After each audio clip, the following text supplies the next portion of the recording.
right, so you're the land guy, and we're going to get into that. What were you doing before you were the land guy, and how long have you been the land guy?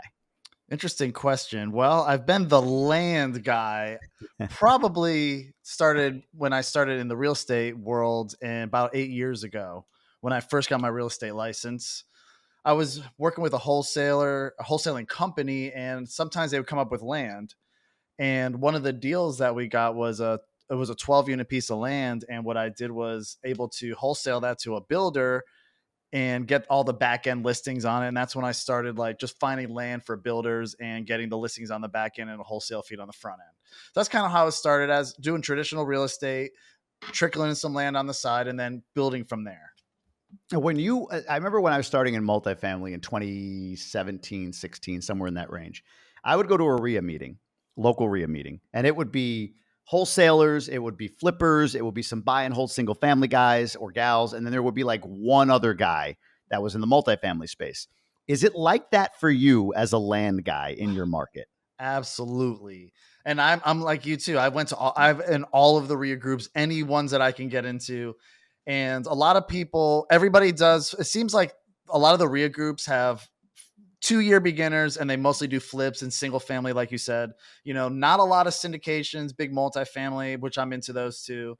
And definitely not a lot of land. So I was definitely the guy where people kind of knew like, well, what is this guy doing? And I used to wholesale single family. I used to do all that as well. So I was in the realm of all those people, but land was really started off on the side until, maybe 2019 is when we really started focusing on just land. That makes sense. What is it about land that was attractive to you? Why go all in 2019? Well, so 2019, if you remember the market, that's when things were starting to increase, right? People were buying lots and builders, everybody was building. So that there was just a high demand. And at that same time, the sellers had realistic price expectations. So it was like a perfect storm at those times, right? The market was starting to increase. People were starting to realize the zonings, and most of my business is in Nashville, and a lot of the zonings there, people were knocking down one house and building two. And that was like a fad for a while. It's like, oh, you can build two on this. So it was really easy to get those 2 bill lots for like dirt cheap.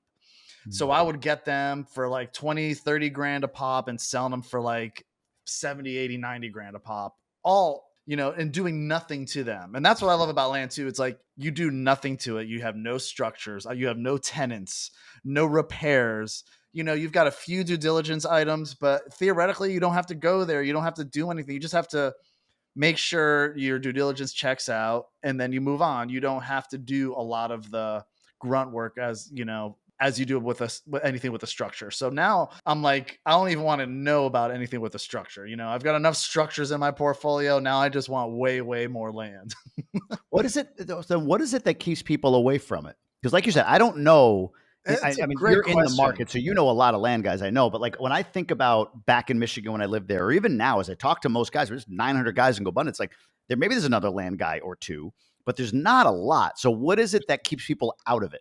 That's a great question. And I have the same question, is if you think about real estate and you think about real estate agents, because I'm come from the agent world. That's where I started.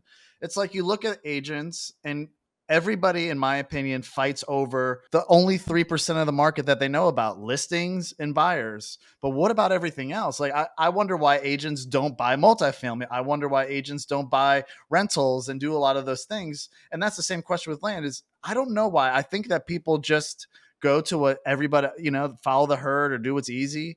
And frankly, I think land is easier, and maybe people just are afraid of it, or I don't really know why they don't do it. Honestly, that's kind of why I do it because most people don't. I think it lacks a certain level of sex appeal to some extent.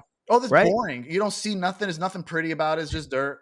It's like you're not designing anything. I mean, yeah, you can do ground up construction. That's a whole part of it, but just the dirt itself. There's nothing pretty about it, And I love that. And the other part you said before, it's like, oh, there's no tenants or nothing, but at the same time, there's no cash flow, right? There's no like, you can't rent the land. I mean, I guess you can, but like, you can't like necessarily see, oh, you're going to challenge me. Go for it. I am going to challenge you because you absolutely could lease land. How do you do it? To who? And walk me through what a leased piece of land looks like. Let's couple different ways. Well, you can have a commercial piece of land, then you can land lease it to build somebody can come in and build a structure. You can lease just the land for any type of use. You can timber, you can sell timber, you can sell just the land rights, hunting, those type of usages. And that's one way to do it. But then you can also go into markets that are, maybe they're slower markets. You can buy land for like $1,000 or $5,000.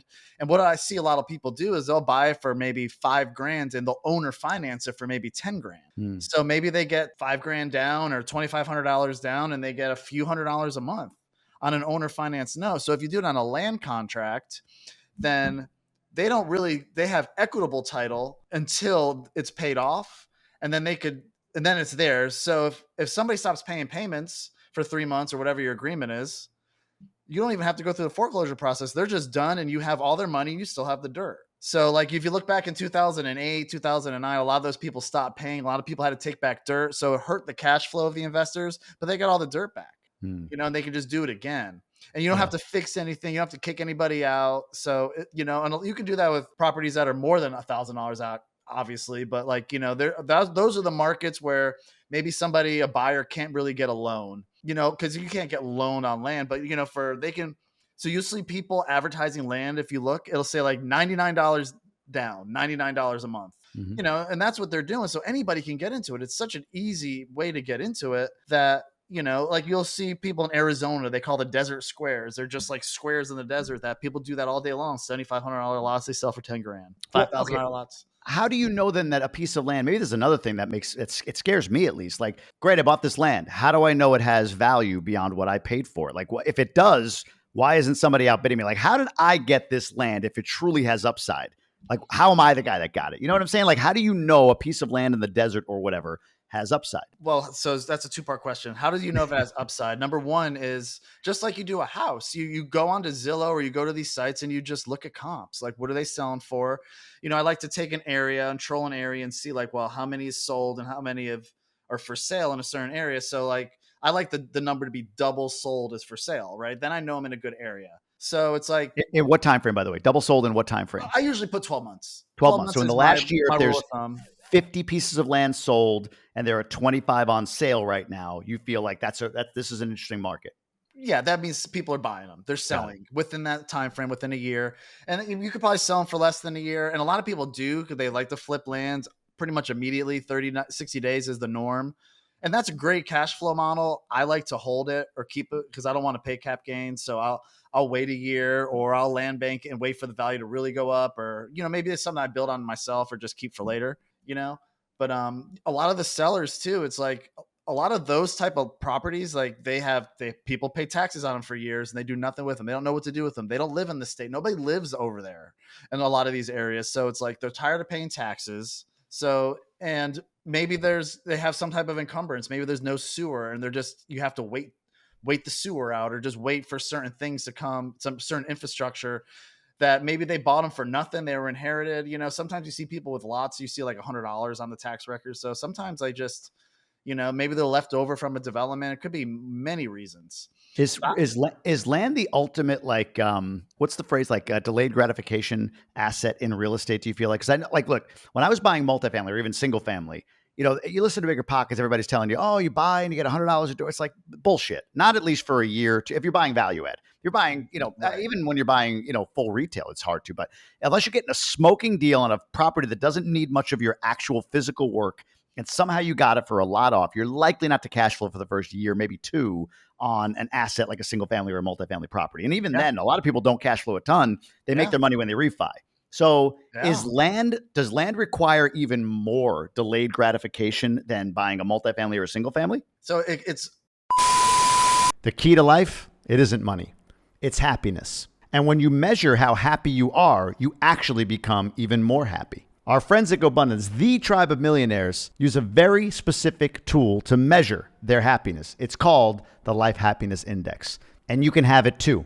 Go over to gobundance.com/LHI and take your Life Happiness Index assessment. You'll rate yourself in multiple categories on exactly how happy you are and get a custom output for you specifically that you can use in developing whatever goals you have for your life. Gobundance is the tribe of healthy, wealthy, generous people who choose to live epic lives. And the tool Gobundance members use at the base of all of that is the Life Happiness Index. Get out there and grab life big. A mixture of delayed gratification. And so it's almost like a double-edged sword. It's like either you're going to force appreciate it right away by adding some type of value, or you may wait 20 years. Whenever I buy something that I'm not going to add value right away, with an entitlement or something, I don't care if I have it for 20 years. Right. Yeah. And like if a lot of these areas, like in Florida, for instance, a lot of these people have bought stuff way over market value. And it's like, okay, well, they're definitely delayed gratification for them, but at least you're not really, your money's gone and it's tied up, but at least you don't have the stress of balloon payments and repairs in the meantime and all this stuff. It's like, yeah, I saw a lot of people make mistakes. I had a lady today who she paid, the lot's probably worth 130 now, but she paid like over 200 grand like 10 years ago. It's never going to probably be worth 200 grand. Now she's trying to dump it for like less than market value. So it's like, they can write off a loss. I guess the caveat is you can't really depreciate land, at least with a structure and multifamily, you get the depreciated value. It's like, maybe for me, I'm trying to offset cap gains and ordinary income. So I don't really care as much as my rentals cash flowing as much as I can get depreciation, right? But you don't have that with land. So when you say you're trying to offset cap gains, are you able to with land at all? To offset cap gains with depreciation? Yeah. No. No. Just with anything with land. I know it's not depreciation, but does land have any tax advantage? I mean, not really, but so the perfect model for me is like, let's just, for easy numbers, I buy a piece of land for 100 grand and I sell it for 300 grand. So now I have 200, maybe I sold it in 3 months. I have 200K cap gain. What I want to do is in that same year is find some type of multifamily or single family that I can depreciate, maybe 100, whatever the taxes are going to be on that. So maybe if I have to pay 40% in taxes, that's whatever that number is. I'm hoping to have something that can depreciate that amount of taxes while I, in the future years, will have a cash flowing asset I can sell later. That makes sense. All right. You have to use other types of assets to offset the gains on the land. Yes, on absolutely. The land. And your specific strategy that you are, I guess this is my take on it, at least. It seems like you are most involved in is to buy land to do some level of development, not building a building, but like get it ready for developers. Can you walk me through what that strategy looks like? What does it mean for you to buy land and add value to it? Yeah. So it's almost like doing a flip and buying material. If you're thinking of a house, right? You have the house before you fix it up. And that's the same as like raw land. Raw land is just land that's sitting there that still needs some type of either approvals or some type of encumbrances. Could be title work. It could be easements. It could be a million different things. And to get it shovel ready for someone else to take and build, right? So you buy, that's like the material. You take the material, you put the material in the house, that builder builds it, and then they can sell the house at the maximum value. Well, that's like land too. So you take the land, and then you can do entitlements. You can do any type of value add that can make it ready for a builder to come in and buy and build right away. Because the builders, they need a shovel ready because their lenders, they're not going to lend on the land and wait for it to be ready because it's too much risk because it may not even happen, right? Yeah. So somebody needs to take that and get it ready for them so they can buy it right away and they can get their lending on it so they can go vertical. Okay. Now, when they're going to go vertical, how much restriction how much is your value add restricting their options to go vertical? What I mean is, if you go in and say, okay, we're going to lay out this land, is it specifically to build for, say, like a 40-unit multifamily or a commercial retail space? Or like, do you have to then find the buyer specifically to what you've done with the land? Yes and no. So what we try to do is we don't want to take it all the way because that does limit your buyer pool at the end. You see a lot of developers, and I see a lot of people make this mistake, is they're going to put, they want 100 houses and it's just like this. They lay out all the roads and, and they put all the architecture together, but then they have to find somebody that their end buyer is qualified to do that product. Like these are all mostly corporate buyers and they have their certain qualifications, right? It may make sense to do, but it has to make sense for them. So what we like to do is we'll take it to like site plan approval or a preliminary site plan where it's like, hey, this is zoned for anywhere, but you can do here's the base zoning, here's how many you can do, and here's what we did feasibility wise to show you what you can do. We're doing soil tests and sewer, water capacity, things like that could bring the maximum density, but we're not going to go and get a site plan approved. We're going to get a preliminary site plan. Sometimes we'll get preliminary SPs, what they're called, is like you'll dedicate a road, but they can do whatever they want with the rest. Maybe you'll split the zonings. Like we have one, we can put apartments on the front and single family in the back, but we're not going to go put a site plan together for apartments because they can still do a car wash. They can still do single family. They can still do all these different things. And I want somebody to use their imagination. And then I have more people that can come in and buy the deal. Right. So I don't want to take it that far. Yeah. Unless we're going to build it ourselves, we're not going to take it that far. What is the margin that you target, or what is a margin that is reasonable in the land space? Like when you buy a piece of land for $1 million, let's say, and then you go in and you do some work. I'm going to guess it's, $100,000, $200,000 that you put into whatever, maybe it's more. What is it that you could sell that land for typically? Is it 100% markup? Is it just a small markup? Like, what does that look like? Well, I mean, so it's a lot of risk because a lot of times we'll have to close on these deals. Depends on the contract, depends on the seller, depends on your contingencies. But if I have to close on it at risk, meaning like it's not ready to go, but I'm going to buy it at maybe not a future value, but somewhere in the middle, then I'm gonna want to 2 or 3 or 4x that for sure. And I'm gonna be able to do that after my entitlement. But you don't ever want to buy something for future value. You want to buy for what it is now. So if you have a seller that's like, hey, I got a house with 10 acres, everybody's building all these multifamily around it, I want $10 million. It's like, well, then you're going to have to put a contingency on the contract to make it worth that for me to buy it then after that. But I'm not going to take the risk of that something going wrong because cities change their minds. They change, or the density, or there's a lot of houses and they're just like, oh, hey, we got too much, we got to back off. You don't want to buy something for that use and then, you get stuck, right?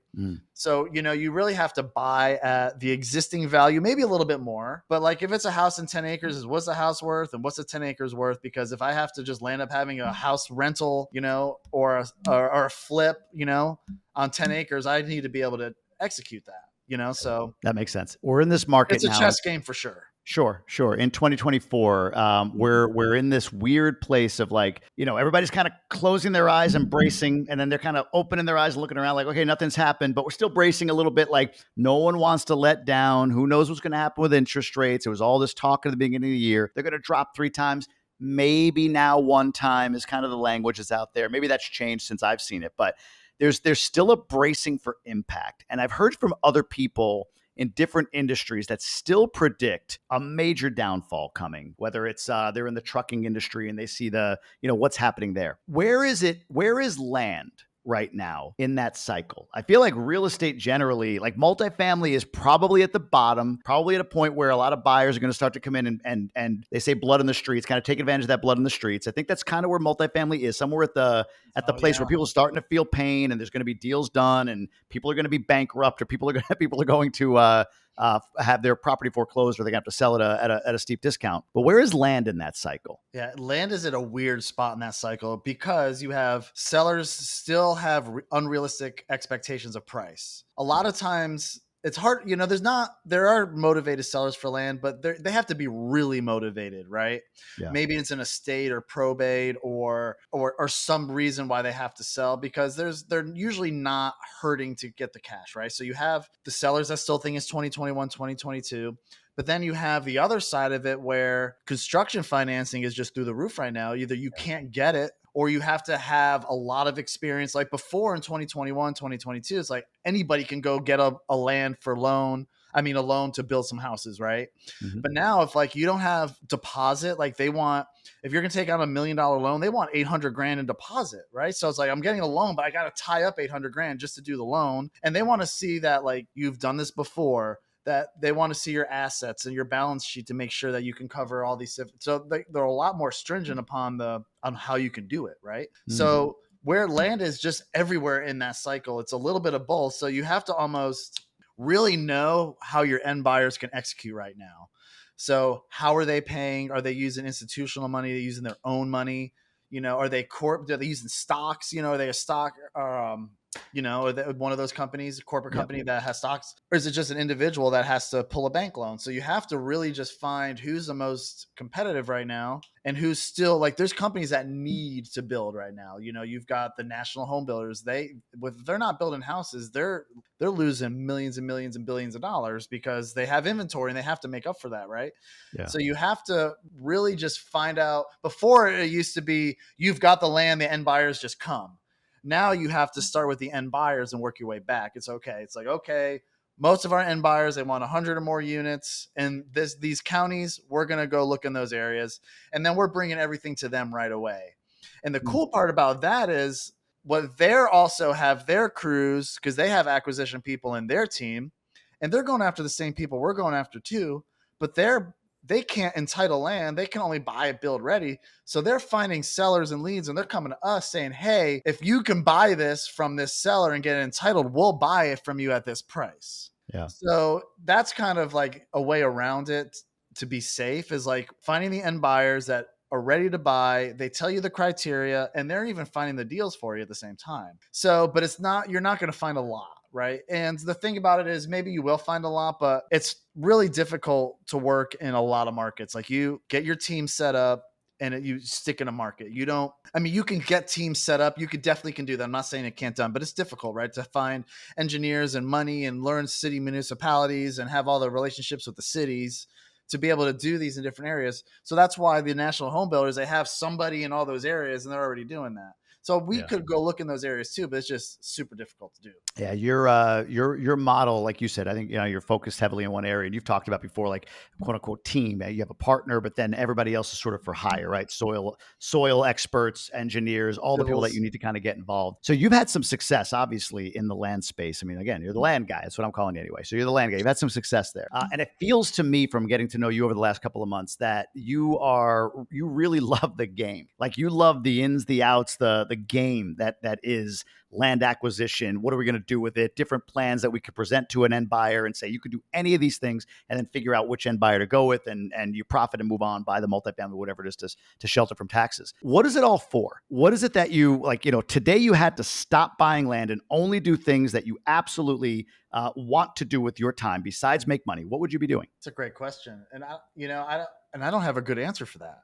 I get asked that all the time. It's like, well, what would you do? Well, right now, one of the biggest reasons why I make money is because I'm good at it. Yeah. And I like to be able to bless other people, right? That's the only thing I know how to do. So whenever I can, like, I have nonprofits that I've helped start. I have one that I've started myself, and I support quite a few.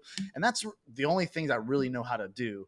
So if I'm not able to support them, I feel like that I'd have to find another way. What kind of nonprofits do you support? What's your passion? Yeah, so one of them is called Connecting Kindness in Nashville, Tennessee. That I helped. I helped a small amount, but I helped kick them a little bit and get them. Well, they get themselves started, but they help refugees from the Middle East that are moving into Nashville. Learn the language, get jobs, get food. It's just crazy what they do. That's one of them. Shower Up is another one where they bring mobile showers to where people that are experiencing homelessness would need showers, and they bring their trailers and they do laundry and do all this kind of stuff for them. Those are the two main ones. But there's some other ones. Like, we've done a house. I helped finance a house for some foster children in Nashville. There's a couple more too. A lot of sporadic ones. There's one that I help, that they bring food for people, for food banks and stuff like that. That's the stuff I love to do. Yeah. Is there anything that first one's really interesting? I want to start with that. Refugees from the Middle East that are coming to Nashville. What is it about that specific charity or that cause that made you say, I want to get involved in this? It's so crazy. Like, there was a church that I went to when I was in Nashville, that we went there, and here's what it is. You can give to, it's so easy to give to charity for tax write-offs. Like, of course that's part of it too. But the difference with these ones, it's like the funds go directly to the individuals in real time. Like, I see like $50 at Walmart. Like, I know the cell phones that we bought for, like, the delivery of babies and the diapers and the food. So I like to be able to see the tangible results. And I think that's what it is. Like, the showers, like they drive up with the clothes and the hygiene material and they give somebody a shower. It's like, I like to be able to see it in action. It's not just like giving it and forgetting about it. That's probably what it is. And then the people behind it too are just, their hearts are really into it too. It's like the people that are, it's like they have the gift of like the caring and just to be with the people all day and all night. I don't know how to do that. There's just special people in the world, like the nurses, and that can do that. And it's like, well, if somebody's willing to do that and they're doing that, like, I just feel obligated to help support them. What is I'm curious, the homeless epidemic has been like a really weird curiosity point for me, I guess. There's a lot more homeless, it seems. There's a lot more aggression from the homeless. I've experienced that. Whenever I go up to the States and I go into a city, it's like, wow, these like aggressive. It's like an aggressive homeless population versus before, where it was always like, somebody to have the cup out, whatever. I mean, kind of what you always grew up with the homeless population, but there's more. There seems to be more aggression there. You're working with charities with the homeless. I don't know if you have any insight into this or not, but like, who are the homeless? Like, I look at my own kids and I think, God, like these people were once like my children, right? Like they were born innocently into this world. And now here they are like homeless. Like, who are the homeless today, that from what you've seen, if you've seen anything? Yeah. I mean, I guess from what I see, there's a lot of different ways that you get there. A lot of it is mental health and addiction. I mean, that's probably the majority and that I've seen. Right. And that is just something that is not taken care of in the country. It's just not. People are not serving them the way they need to be served. The help isn't there. The help could be there, but it's just not. Right. Yeah. So they really don't have any other options. There's a small amount that I see where people are kind of down on their luck. Maybe they've lost everything or got divorced or something. Not very much, because it's, and then, what, there's really a percentage that I see that is kind of their choice. They want to be off. They don't want responsibility. They want to be off grid. And they just, that's just kind of who they are, and there's that too. Find a warm climate and have no responsibility, I guess. Right. Yeah. So, and this is really just throwing it off the cuff. I don't have a good answer. That's just my observation. No, it's interesting. And those are the people, because that's what I like about those organizations. I get to meet all the people and talk to them and work with them. And we've brought people to rehab and we've done all those things, and that's just what I see. Yeah. It's interesting. The addiction problem. I don't know, not to get too down the road with that, but let me ask you this. When you were a teenager did you go to college? Did you end up going to college or no? I went for 2 years and got straight D's. I don't even think I finished. I didn't. I got maybe a year's worth of credit in 3 years of going to college. So 3 sporadic years of going to college. But when you were 16, 17, what did you envision you doing at this age? I was I was always like a hustler. I just love to work, right? I was working in a lot of restaurants, and I've always I was the 16-year-old who had my car, paid all my bills, paid for all my stuff. A lot of it's because of my upbringing. My parents, they wanted me to have that background. They wanted me to do my own thing. And, I always kind of saw myself like, I kind of like when I was really, really young, like probably before I was, a teenager even, was like, I could maybe see myself being a doctor. I didn't know what that meant, but like, I think it was kind of like a way of helping people. But like, it was really weird. Like, I was working in restaurants. I moved from Cape Coral, Florida to Nashville, Tennessee. It was in 2009. It was a really tough time in the market. I was working with my brother's electrical company for years, and they laid off a ton of people. And I'm like, man, the only reason why I'm here because of him. And I don't want that. I just don't want to live like this. I was with a girl. It wasn't working out. So I was like, this is a great way to just break everything off. So within 6 weeks, I bought a house. I short sold my house, because like I bought it. I mean, I think I overpaid. That's probably what got me to real estate, really. So that was the first deal. I think I overpaid by like 150 grand on a little house, right? In Nashville. Oh yeah. And I just let that go. I let it go short sale and, lost a ton of money, whatever, and then all that. And I just hightailed it to Nashville, and I started playing music. And I'm like, I'm going to be a musician because I love music. And, I always wanted to do that. And I was always in bands and playing music and doing stuff like that. And I was good at that. Yeah. And I always wanted to kind of do that until I started doing it when I moved to Nashville and realized how bad it sucked. That I'm like, there was just one day I'm like, I can't do this anymore. It was just like, I don't like the nightlife. I just over all that, and just wasn't a lifestyle for me. I don't really make any money. It's like, I can't retire from this. I'm like in my 30s. I'm like, I've got nothing to show for anything. I'm like, all right, it's time to. And then I'm like praying to Jesus, and he's like, you should get your real estate license. And I did it. And out of whim, like I was working at a restaurant, and they were awesome because like I was just going to school, and they just like, they let me not have a schedule.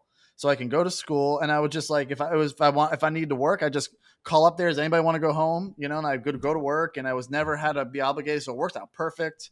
And I think 6 months after I got my real estate license, I finally was able to let that go and just do real estate full time. And then I started making money probably about 6 months later from that. Wow. So you went 6 months without making a dime? Well, yeah. So I saved up a bunch of money from working at the restaurants. So look, my cost of living, I always keep super low. Like I was living in my buddy's basement, right? For $400 a month. You know, my truck was like, I was paying like $200 a month on my truck. And that was really all the bills I had. Right. And I was, so it was like that. I took advantage of that and I just started saving money. I paid off my truck really quick. I started, I got another job at a restaurant as a general manager, and I was getting a little bit of a salary and, tips at the same time. So I was making, probably 60, 70 grand for a couple of years, and I just banked all of it. And then that's when I was kind of like, well, I got fired from that job. And then I went across the street, got hired, got my real estate license, worked there for 6 months, and then quit. Wow. I've gotten fired from almost every job I've ever had. I am unemployable by all means. Like you do not want to hire me. What's the core reason? Why are you fired every time? Man, it's really usually dumb stuff, man. It's just like, really dumb stuff. Nothing really. Are you insubordinate? Is it like you can't take direction, or are you? No, I'm great at taking direction. As a matter of fact, like I used to work for 2 or 3 people. I used to tell my boss, I'm like, dude, look, I got this. Tell them to go home. Give me like a $3 raise. And they used to say yes, Wow. But like, at one point I was just like, I just didn't care. You don't have your heart into it. It's like, it's hard to really care. It's like I can do the job, but I can also do it somewhere else too. Right. Yeah. So yeah, I mean, I've gotten fired from multiple jobs. Go back to that for a second, the not caring thing. So I face this a little bit as well. I'm looking like, right, especially now, I'm looking back at my past, my history. And I wonder that about me. Like, man, I had a 21-year corporate job, but I didn't have one job more than 2 or 3 years in that time. It just didn't work out that way. Like every 2 to 3 years, I would flip into a different role, promoted, lateral into a different department, whatever. So it was constantly changing despite what looked like a long career of 21 years. And it was, but you get my point. But now that I'm not in that career, man, without the kind of the box of a corporation to kind of keep me in it, if you will, like I see myself getting bored with something that might even be fruitful and I need to move on from it. And I don't know if is it the right thing to move on, go with your heart, or am I just all ADD and I'm 3 feet from gold on certain things and then walking away from it? How does that exist in your day-to-day now that you don't have the job, that you don't have the boss? That is such a good question. And I'll tell you what it is. So when this is two-part answer. The first part is when I first got into real estate, within the first maybe 8 or 9 months, I got a coach immediately. And I had that coaching program for probably 5 or 6 years. Wow. And in that is when I gained my morning routine and all that kind of stuff. And I realized that I need structure, right? So I have nobody tell me what to do now. And that's why Gobundance, oh my God, dude, Gobundance is like significantly increased that, because now I have a lot of people around me that are like me too, that do those. So I have to have a routine and I have to be structured. I have, I'm looking at my phone right now because I have this habit tracker. Like I make sure that I do these certain things every day. And if I do those things every day, I have a good day. Wow. What are some of the things? I knew you were going to ask me, and that's why I was pulling up on my phone. It's too easy a question. It really is. But like, it's like, okay, so right now, this year, it's like I have my health at the beginning of the part of my day, and my wealth is what I call the end part. That's when I work, right? So the morning is like my workout, my morning affirmations, logging my weight, taking my vitamins, doing my Bible study, reading 5 pages, Duolingo, and I check in with my accountability pod for Gobundance every day. And then some things are just like, practicing the drums and taking my dog for a walk and watering my plants, stuff like that, right? So if I do those things, I know I've got a good day. Like today, it was just like a rough morning. I got up like 2 hours late. It was just a long weekend, whatever. And I was like, I'm not going to go to the gym today. I'm not doing this. And I just like sat down on my computer and I did a few things. And then I was like, you know what? I'm going to go to the gym. So as soon as I went to the gym, everything fell into place. I did all the things I needed to do, and now I got everything I wanted to do in the day, you know, and I felt like, so like I need my own self-discipline. You got to teach that to yourself though. Like you can't, it's like, you know, you don't have anybody holding you accountable. If you don't keep yourself accountable, it's like, what are you going to, I don't even know where I'd end up. It's crazy. I agree with you. And that's where pods have helped me, right? Oh Like my God, checking with in the with me, or, pods. right? Or Oh, just my showing up. pod, Yeah. we've gotten like our pod has significantly stepped it up in the last couple months. And like they're serious. Like we check in every day, and I mean, they have helped me get even like the last 2 weeks, they've helped me get over some massive humps that I've been just like dealing with. You know, sometimes you just get in your own head, right? And sometimes you just need somebody to put things in perspective, that these people, I mean, I love them. They're my friends, but like they also truly care if you're doing well. I mean, we're all day long, we're all on the WhatsApp, like, hey man, checking on this, checking on that. You've been good. Like you're going to be there. You're going to, you know, so it's like, you know, knowing that you have people that are holding you accountable,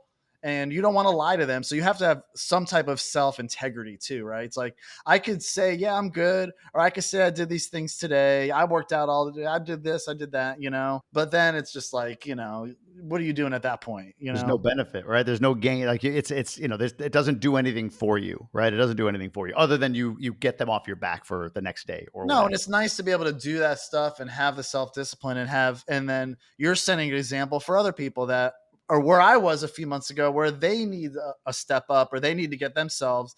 And they're like, oh, wow, you've lost weight, or wow, you've really took that course and did that. And, you know, so I like to be that person to help encourage people just to like, hey, you can do more than you think you can do. Right. Yeah. Yeah. What's the biggest, if 10 years from now, if you were to project forward, what is your vision, your goal? Like what's the thing you're driving toward right now? So my thing I'm driving toward right now is, you know, it's like, I want to say like everybody has their own definition of financial freedom. Right. And I think I have that to a certain degree, probably more than most people in America, but I want to get to a point where my businesses are working for themselves, where I don't have to do any operations and I can literally just travel and go wherever the hell I want with my wife. That's really all. I'd be happy with that. You know, I live in my dream home, you know, for now, and I just want to be able to travel.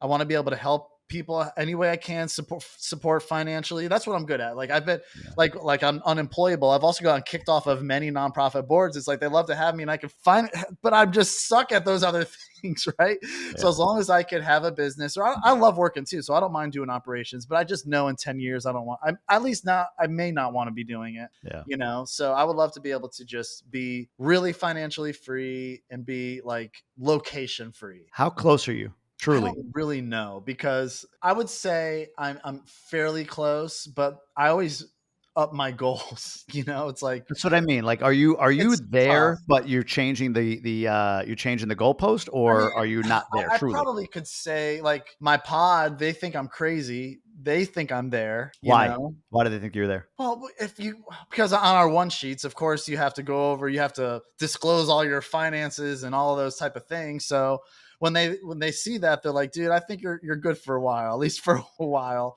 Yeah. But like for me, it's like, you know, I don't want to have to worry about anything. And that's just, you know, my interpretation of it, right? Obviously, it's really up to me if I want to worry about things. And that's maybe something in my head that I also have to work on. So a lot of it is just like getting out of my own head. So it may not be like a financial thing, just maybe the way I view it thing. What are you worried about? Like if you left today, you said today to your partner, to everybody, hey, I'm out for a while. What are you worried about? I feel like I'm always worried about coming back to nothing. Okay. Know? Is that, how real is that? It's not very real.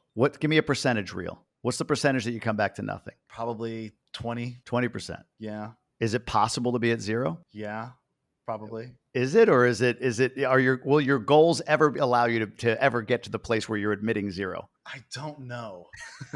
But it's just like, but what do you do? It's just like, you know, because from where I'm at, it's like, I've just never been the type, like in my heart, I've never wanted kids. Right. So I don't really have anybody to take care of. Yeah.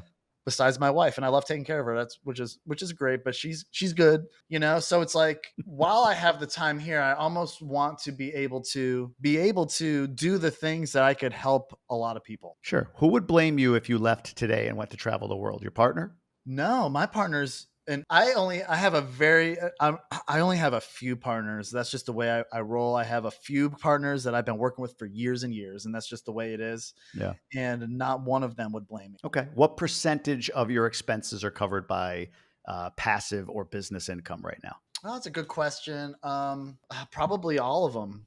All of them and then some, or just 100%? So if you're spending 10 grand a month, are you only making 10 grand a month kind of thing? No, that's a good question. I guess if I think about it realistically, it just depends. A lot of my income, a lot of the cash that I have is kind of tied up in HELOCs. So like if I were to pull those HELOCs, I'd have to pay, but I could probably figure out how to make that work. My pod was talking through that with me last week, and there's definitely ways.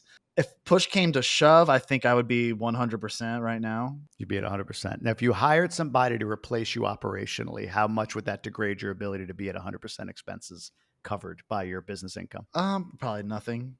I am in the hiring mode right now, but I'm actually in a position where I'm working on systems to be able to pass on to somebody else. Okay. So let me just make sure I got it all clear, though. This is what I love about Gobundance, is these conversations. We're just I love these conversations. And I know the whole world's going to hear it, but I want to go for it. So you have no one that would blame you for going and living your dream in your businesses. You have zero financial risk because you make enough through your business to cover you. And even if you hired somebody to work actively, sure. If you work actively, okay. But if you're able to hire somebody to take over the active work for you, you're still financially free? I think so. Okay. I think I could be. So nobody's going to blame you. You're still financially free. You don't need to be there because you've got somebody that you've hired. You'll need to check in with them, obviously, and spend some time on Zoom calls or whatever, make sure things are going right. Yeah, and I like to do everything, I've made it where, moving to Florida from Nashville, because I just moved to Florida 2 years ago, and I kind of had to force myself to learn how to do everything remote. So you already know how to execute remotely. How long will it take you to put together the systems and processes if you focused on it in order for you to hand that off to a number two? I mean, they're close right now. I mean, I've been working on it for probably the past 4 weeks. What would your wife say if you went to her in a week and said, honey, we're going to travel the world starting in August? Cool. What would you say to her if we're going to travel the world in 5 years when I've made it? What would she say to me? Yeah. She'd probably just roll her eyes. So you have the option of satisfying your wife, the one person that you take care of, or delaying it for really no financial gain. Well, she loves where we're at right now. She's working on her business as well. She's a life coach, and she loves to work too. It's like, our personalities when it comes to that are very, very similar. She likes to hustle and work, and so do I. But her business is, if she's a life coach, she's only coaching in Florida? Well, it's done remote. A lot of her clients are wherever. I know. So you have the ability for you and her to work remote. Like, look, man, you're a high achiever. There's no way. People say it to me living in the Dominican. Like, when people I know. I was talking to her yesterday. I was like, I'm going to be on Jamie's podcast. We got to go there and visit him. We're going to go stay down there with him. Let's go. But people a lot of times, like when they come and visit, not like you, but like family, friends, it's like, no, I'm not on vacation. Like I like doing the things I like. I like the work. I like the grind. I like the hustle. I really enjoy it. I don't have a Netflix show that I watch. I don't have I don't even have Netflix. Right. I do have Netflix, but I don't have any of that. Right. Like all I do is I love content creation. I love the conversations I get to have with people in Gobundance, and I love the podcast. These are the things I do, and my family, of course. So I love to work on the things that I love doing. The problem is, like we talked about before, like that switches every 3 months, and I'm down another rabbit hole. But the for you, it's not like I don't see you ever kicking off and sipping Mai Tais for 5 years by going and circling the world. But the ability for you to work from wherever, it seems like you're already there, but there's something that you're afraid of that's holding you back. What is You're probably right. And I don't know what that is exactly. And that's kind of like what I'm trying to work through right now. And that's what my pod is trying to work with me too. Yeah. I mean, I'm just going to be totally vulnerable right now. It's like, what was it, 2 weeks ago or 3 weeks ago, dude? I thought I was about to have her get a job and we were going to go start working because like, I just felt like we were just at a place where we needed to do that. Why? So why? What happened? Well, we had a deal that was supposed to close that didn't close. And, I know that one of my partners is, we bought another property and one of my partners has the majority of the, he put all his cash in and we were all going to put in on it. And like, I just kind of feel bad that he's holding the bag on that right now. But we also came to an agreement where, he's going to get paid some extra interest. He's happy, and it ends in 4 months. If this other deal closes, everybody's good, So I just kind of felt like I really wanted to make good with my partner is probably the biggest thing. Okay. So everybody had to get a job for that? No, but it's just like I wanted to just like pull all my HELOC money out and just throw it all at him and, Sure. pay 20 grand a month in HELOC fees, Yep. Nope. I get that completely. Yeah. I was going to ask, so what, this is a weird question. I've never asked this before, but I'll ask it. How old will you be when you die? I will be 109 years old. 109. All right. I just threw that out there. So if I come to you, if you were to go forward and talk to 107-year-old you 2 years before death, right at the end, little life left, but not much. Sure. What advice, because only you know him, what advice would he give you at this age? He would tell me to quiet my brain and just do what you want to do. Yeah. So why won't you? I'm working on it. We'll have to cut the counseling session off of the podcast. No, I'm just joking. No, it's good. This is the stuff that I think is really people need to hear this, and I'm glad. No, it is because I think most of us, whoever's listening, most of us are probably further along down the lane of whatever goal we've set than we give ourselves credit for. And I feel you, man. I have sleepless nights sometimes where like, it's all over. Oh yeah, I'm done. It's over, right? Sure. I'm going to be exposed as a charlatan because all this stuff. I'm on the Tribe of Millionaires podcast, and we're about to lose it all. Right, right. I have those nights, and I cannot get it out of my head. I put in meditations, whatever, dude. And then there's other days where it's like, fuck, man, world, you better watch out. Yeah, it's very it's true. Coming. Here I come.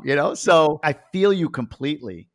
At the same time, I know that a guy like you, as driven as you are, as smart as you are, as accomplished as you are, is probably way closer to their goal. And one of the biggest moments in my life that made me say, I got to quit this job and I got to go do aggressively the things that I've always dreamed about was somebody like me, my age, about same kids, same gender of kids, 2 boys, just dying for no reason. 48, 49 years old, just dies, like healthy, active, all that stuff, gone. And I put myself in that moment, not even that moment, but I put myself in that person's shoes, this guy's shoes. I just imagine the whole thing. Like he had some chest pain on a Friday night and just never came out of the hospital. So I just think about that day, right? Think about Friday. What are you doing on a Friday? You're planning the weekend. He's got a couple kids, like, oh, what are the kids doing? Whatever, wife's kind of talking through, and then just something that evening changed everything forever. And to see a person I know go through that, to me, it was like, man, I'm no better. Like, I'm no better than that. Like, I'm no different. I'm an active enough guy, but God knows, like, what could happen. I don't know. I don't know when. Car, plane. Yeah. I mean, there's a lot of uncontrollable things. Exactly. A piano. There's like 1,000 piano deaths a year. Did you know there's 1,000 piano deaths every year? Weird stat. Did not know that. Some book I was reading with my kids. I don't know what you're. There's a weird book that my kids were reading. Interesting facts. But anyway, the point is, like, we just don't know. I mean, that's kind of the cliche. And man, like, I at 107 or whatever it is that you have this, this relationship with your 107-year-old self. I don't know about you, but I would doubt for you that your 107-year-old self would say to you, like, you're doing the right thing by being more cautious here. I just doubt it. I think they're gonna be like, man, this thing goes like that.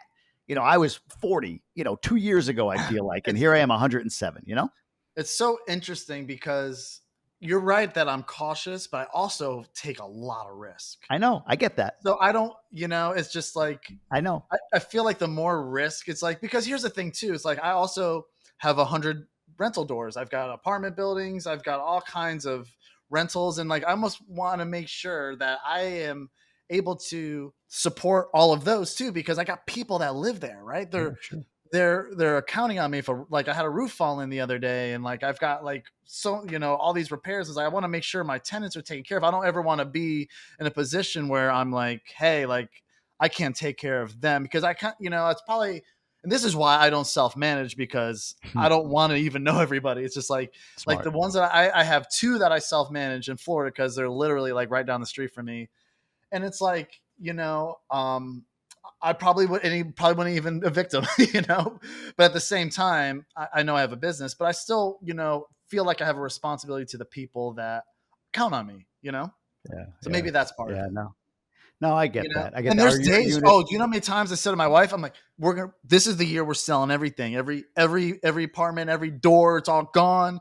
Then I think, well, I've got to recoup all that depreciation. I've got to, and it would be cool to like, cash out and we have all this cash. It would probably be great actually, no responsibility, no more structures. I just started investing in land, which Yeah. actually starting to sound better and better. But at the same time, it's like, I've got some great assets that I've put a lot of money into. They're in great shape. They're highly performing. They're top of market. So it's like, it's nice to be able to know one day if I really need to sell something, I can. Yeah. Instead of Yeah. just wanting to sell it and then, No, I did that. I sold the building because a partner of mine wanted out, and I thought about buying him out, and I didn't. My wife talked about it. Like, I don't believe necessarily in regret. I think we do what we do, and you got to kind of move on. Like, if you live in regret, then whatever. But you learn. if there was a regret, that building was a 16 unit, awesome bedroom community. Like the rents, we bought it for a song. We even refied it for a song, and the rents were like almost over double what we bought it for. Like, it was just going so well, and we sold it and we did all right with it. But to your point, like, it's a big hit. I reinvested some into passive deals, so I got some tax breaks, yeah, but syndications. But now everything I'm in is sort of like passive investor / GP on some deals as well. But I don't have anything of mine. You know what I mean? Like, other than my house in the States, everything is with partners now. And you also don't have the control of what happens with any of Right. those either. I have full control of everything that happens. I'm the only one who makes the decision, and maybe that's a problem. But like, I like to control my assets, right? Yep. Now, I am partnered in a syndication with someone, but like, he's someone I've known for years and years, and like, he's just high level. He's also a GoBro actually. And he's actually one of the people who told me about Gobundance. But like, if it's not for people like that, I think I have like 4 partners, 1, 2, 3, 4, 5 partners in my entire career right now that we just keep rolling and rolling year after year. Yeah. It's all you need. You can run your whole life on 5 people, 5 great partners, 100%. And I hope for you that, whatever your pod is pushing you on, I hope for you that you go sooner rather than later, at least. And you can, what the other thing too is, like, consider 6 months or a year, like a short period of time. Don't make it like, oh, we're just going to now travel. Like, we're going to go for we've got a trip. Yeah, we got a trip for Italy. We're going to Italy for 3 weeks this year. I've got a cruise booked. I've got the Arizona Gobundance event, the Florida Gobundance event. We're going to the Dominican, I think, and we were going to reach out to you. She found a place, and I was like, we got it. So I'll get with you on that. Yeah, but we've got trips booked this year, and this is my first year where I really feel like I can travel. Like, we've just been moving. We just bought our house a year ago. Yeah. So, we're at a place where we're not moving, we're settled in, and now we're just trying to like enjoy life more. I love it, man. I love it. What is you mentioned accountability, but what is something that you feel like you get the most from Gobundance other than that? Is there something else that jumps out being a Gobundance member that makes you say, wow, like, I mean, accountability is good, but you also have to accept accountability, right? It's so part of my story is when I moved to Florida is when I got into Gobundance. Yep. When I moved to Florida for the first year, I didn't really know anybody in Florida. I didn't have any friends. I moved in a city. I didn't know anybody. And like, I would hang out with people, and it's, I come from nobody really is a real estate investor that I know. They don't understand like how they like, well, you don't go to work every day. Well, you work, but you don't work. And, they're come from just a different world. And it was really hard to connect with people, really hard to have friends, and then when I joined Gobundance, I met tons of people that live in my area that are under the understand, because it's hard to find like-minded people. They say the top is super lonely. Like Steve Jobs had no friends. Like people, I totally get that. And I don't want to be like that. Right. So I probably have like formed just a lot of really friends for life. Like, friends where Gobundance membership is not contingent upon. Like, these are friends that 10, 20 years down the road, if we're not in Gobundance, 5 years, whatever, we're still going to have some really good friends. My wife has met so many good of the wives of my friends, and she has her, I mean, the girls have their own pod. They do their own thing too.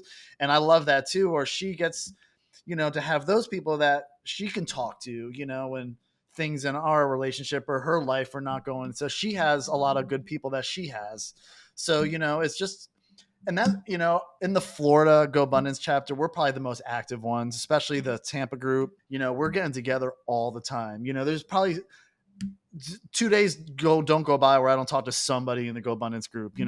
A week doesn't go by where somebody in another state doesn't say, "Hey man, I got a question about land," or like through my micro tribe or emerge or something, right? So I'm always talking to new people and having good conversations. And you could really truly be who you are, no matter what that is, without judgment. I love that. No, I agree. Yeah, I agree. it really is, and it's like you kind of have this understanding going into it of what type of people you're going to be around. Yeah. And that's what it is. No, agreed. People ask about me coming back here. Like, you keep coming back year after year. Why? I'm like, one, I don't know who I haven't met yet. Right. I've met so many people that have been in my second or my third or my fourth year or whatever. So don't know who I haven't met yet. And two, to your point, I've got a phone full of numbers if I needed, right? Like, to get into that level of confidence when you do have the sleepless nights or whatever. Oh yeah. That can either talk you out of it or into it. Like, yeah, dude, that's a problem. And you need to do this, that, and the other. Like, shit. Okay. Yeah. I'm looking for empathy, but what I needed was the kick or the other way around. I also like that I'm like I like being at the bottom of the pole, right? Yeah.